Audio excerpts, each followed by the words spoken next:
ನಮಸ್ತೆ. ಅರ್ಹ ದಂಪತಿಗಳ ಪ್ರಸ್ತುತ ಗರ್ಭನಿರೋಧಕ ವಿಧಾನ ಬಳಸುತ್ತಿಲ್ಲವೆಂದಾದರೆ ಫಾಲೋಅಪ್ ಯಾವ ರೀತಿ ಮಾಡಬೇಕೆಂದು ನೋಡೋಣ.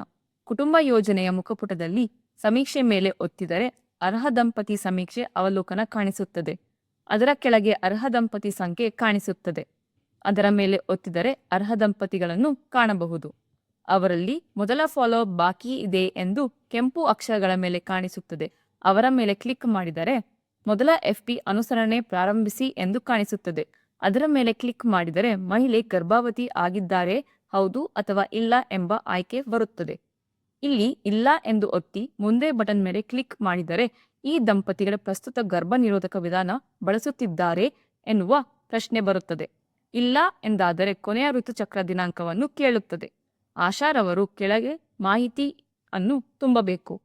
ಸಲಹೆ ಮತ್ತು ಸಮಾಲೋಚನೆಗಳ ಬಗ್ಗೆ ಮಾಹಿತಿ ನೀಡಿ. ಮಾರ್ಗದರ್ಶನದ ನಂತರ ದಂಪತಿಗೆ ಯಾವುದೇ ಗರ್ಭನಿರೋಧಕ ವಿಧಾನವನ್ನು ಬಳಸಲು ಇಚ್ಛೆ ಇದೆಯೇ ಎಂದು ಪ್ರಶ್ನೆ ಬರುತ್ತದೆ.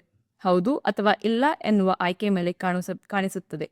ಹೌದು ಎಂದು ಆಯ್ಕೆ ಮಾಡಿ ಮುಂದೆ ಬಟನ್ ಮೇಲೆ ಕ್ಲಿಕ್ ಮಾಡಬೇಕು. ಇಲ್ಲಿ ಕೆಳಗೆ ಕಾಣುವ ಗರ್ಭನಿರೋಧಕ ವಿಧಾನವನ್ನು ಆಯ್ಕೆ ಮಾಡಿ ಬಟನ್ ಮೇಲೆ ಕ್ಲಿಕ್ ಒತ್ತಬೇಕು. ನಂತರ ಆರೋಗ್ಯ ಕೇಂದ್ರಕ್ಕೆ ಸೂಚಿಸಿ ಎಂದು ಬರುತ್ತದೆ. ಅದರ ಕೆಳಗೆ ಕೆಲವು ಸೂಚನೆಗಳು ಕಾಣಿಸುತ್ತದೆ. ಅದನ್ನು ಓದಿ ಅವರಿಗೆ ಹೇಳಿ ಮುಂದೆ ಬಟನ್ ಮೇಲೆ ಒತ್ತಿದರೆ ಯಶಸ್ವಿಯಾಗಿದೆ ಎಂದು ಪಾಪಪ್ ಬರುತ್ತದೆ. ಹಿಂದಕ್ಕೆ ಹೋಗಿ ಕುಟುಂಬ ಯೋಜನೆಯ ಮುಖಪುಟದಲ್ಲಿ ರೆಫರಲ್ ಮಾಡಿರುವುದನ್ನು ಕಾಣಬಹುದು. ಹೇಗೆ ಎಂದರೆ ಬಾಕಿ ಪ್ರಕರಣಗಳು ಮೇಲೆ ಒತ್ತಿದರೆ ಕೆಳಗೆ ರೆಫರಲ್ ಮಾಡಿರುವುದನ್ನು ಈ ರೀತಿ ನೋಡಬಹುದು. ರೆಫರಲ್ ಮಾಡಿರುವುದನ್ನು PHCO ರವರು ಸಹ ನೋಡಬಹುದು. ಧನ್ಯವಾದಗಳು.